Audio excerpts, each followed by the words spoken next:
don't buy, actually if they don't buy, even better. Next year, guaranteed the premium will increase. Guaranteed. Guaranteed our commission will be higher. Why are you in a hurry? Is it your family? No. Is it your children? No. Is it your future? No. Why are you in a hurry? Imagine you go to the doctor and the doctor writes a medicine. And you tell the doctor, no, I'm not going to take the medicine. What will the doctor say? Get out, next. Correct or not? Exactly. Our job is to write the medicine. If your clients don't want to take it, what should you do? Next. It's as simple as that. Why?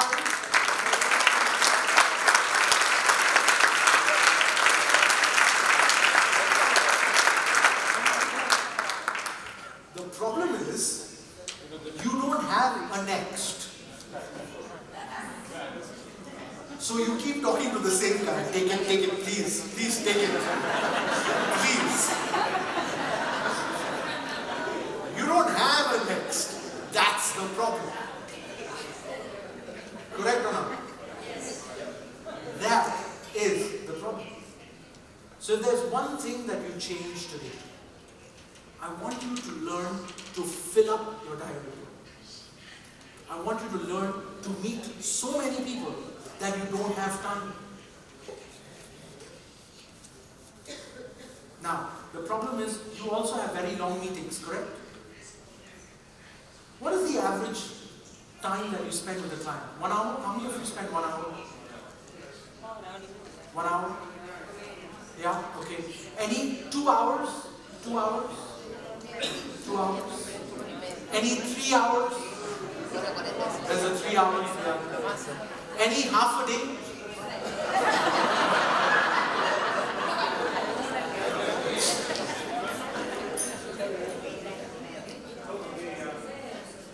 You see, I don't spend more than 30 minutes with a client. I don't have the time. I don't have the time. I spend 30 minutes with a client. How many of you would like to learn how to spend 30 minutes with a client? Honestly. Alright. Let me teach you the trick. It's a formula. Okay? All of you have a mobile phone? Yes? Can you please learn to set an alarm? After 30 minutes, the alarm will ring. You get up and say, Mr. Client, it was a pleasure meeting you. See you. Bye-bye. Leave.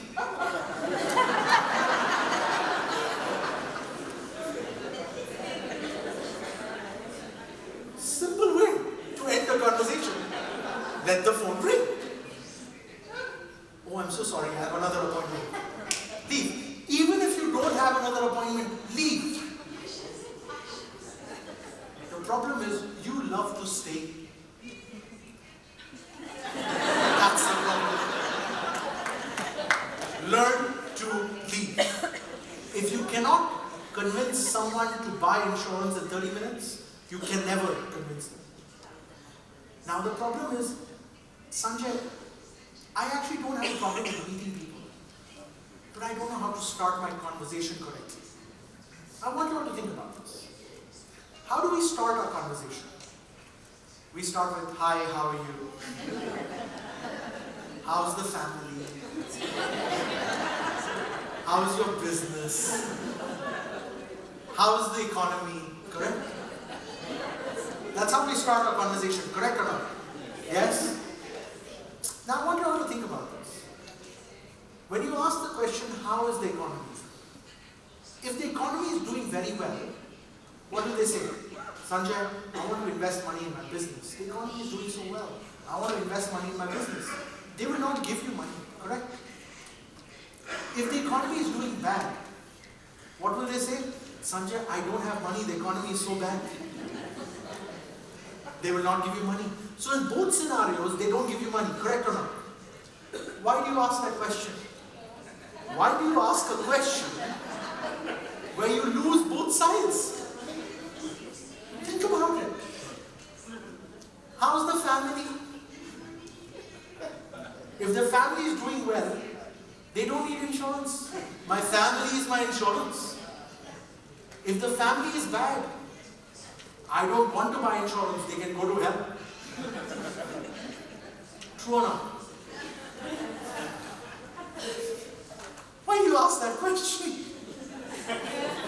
I'll tell you a very funny story. You see, when I started in this business, I always was told, if you love your family, buy insurance. If you love your children, buy insurance. Correct? Yes? I was told that. So I sat down with this guy, right? He's a friend, he's a classmate of mine. And I was sitting with him and I said, bro, I call him bro, right? Brother, bro. If you love your wife, you should buy insurance. And he said, Sanjay, I hate my wife.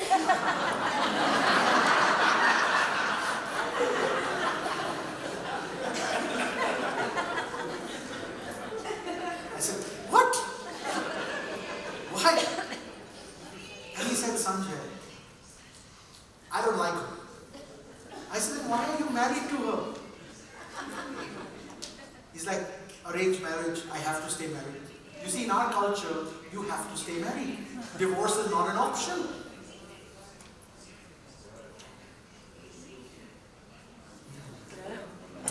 So I told him, does she hate you too?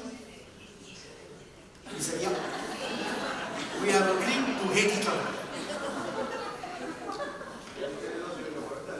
I said, then you're correct. I mean, if you die, why should we give her money? I agree. But you know what you need? You need a fantastic critical illness insurance. You need $1 million of critical illness. You know why? Because when you are in hospital, she will tell you, go to hell. At least I will take care of you. And buy a very big critical illness insurance for her. Because when she's in hospital, you can give her the money and tell her, go to hell. So if you love your family, you should buy insurance. But if you hate your family, you should buy even more insurance. Because nobody loves you.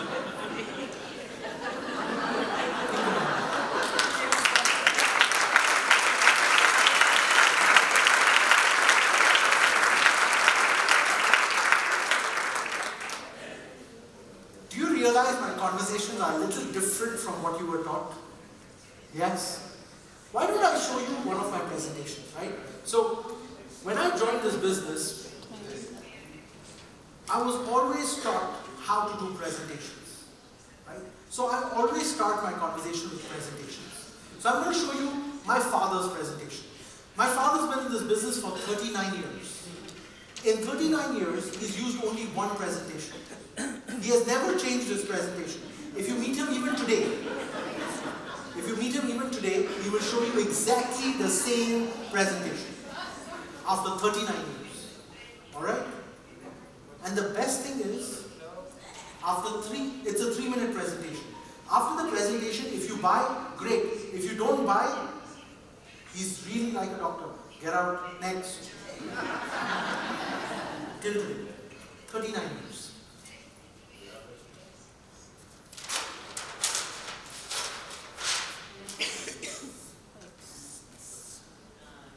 If you can see it, great. If you can't see it, don't worry. Just listen carefully. Everyone in the world falls in 4 categories. Luxury, comfortable, poor, and charity. Everyone falls in these 4 categories. Luxury, comfortable, poor, and charity. Now let's assume there is a family which is comfortable.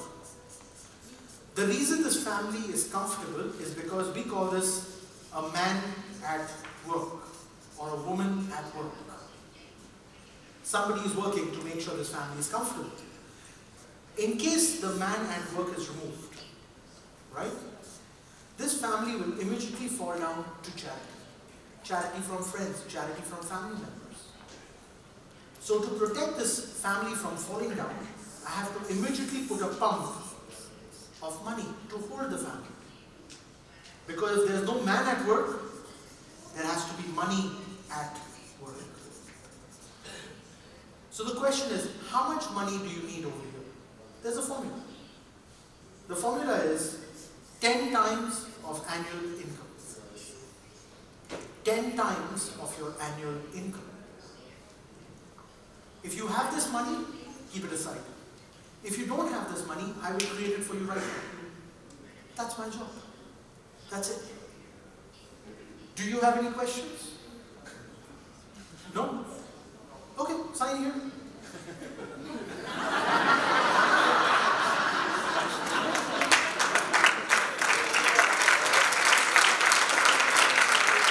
That's it. How long did this presentation take? 3 minutes?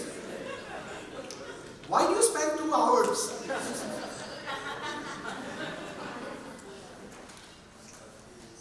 Guys, let's create some formulas for our business. Okay? Let's create some formulas for our business. How much life insurance should a person buy? What's the formula? How much life insurance should a person buy? Okay. Easier question. How much water should you drink every day? 2 liters? Who told you? Everyone knows. Correct? Everyone knows. So, how much life insurance should you buy? 10 times of your annual income.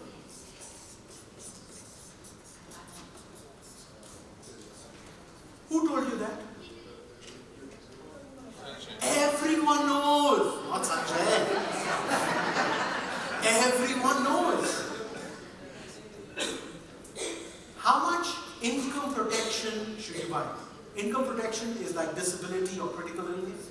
How much income protection should you buy? What's the formula? 5 times of your annual income. Who told you that? Everyone. How much money should you save for your retirement? What's the formula? How much money should you save for retirement? Now I know some of you will remove your financial calculator and you will say, today your income is $10,000. In the future, 30 years from now, when you retire, your income will increase with inflation to $30,000. You need half of that. You need $15,000 for the rest of your life. So, if I do calculation, you need to save all your money to achieve that target. And what does your client say? Forget it, I don't want to retire. That's the problem. So why don't I give you the formula? The formula for retirement is 20% of whatever you earn.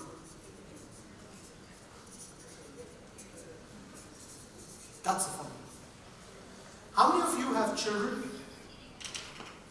Okay, very good. You want to save money for their education? What's the formula? No. When we started in this business, when I started to talk about education, the first question they ask is, where do you think your children will study? Will they study in Argentina? Will they study in America? Then the next question is, what will they study? Will they study medicine? Will they study engineering? Then the next question is, let's talk about inflation. In the future, education will be more expensive. Correct? Do you realize how much you scare your clients? Do you realize it? When you calculate the number, I had one client, I did this. I calculated the number and I said, after 15 years, when your child is ready to go to university, you need like $500,000. He said, okay, then we'll not send him to university.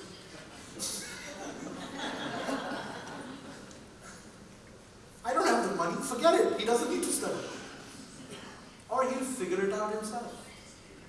The problem is we scare our clients so much. Why don't I give you the formula? Would you like the formula? There's a simple formula for education planning. It's 5% of whatever you earn. That's the formula. Guys, I've done my PhD in insurance. PhD, I was coming up with these formulas to find out what is the correct formula for financial planning. That's the formula. How many of you do education planning for your clients' families?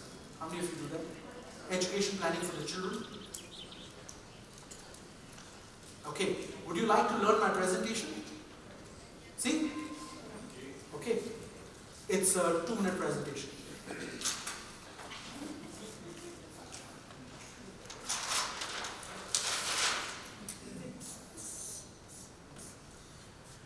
Mr. Client, today your child is born.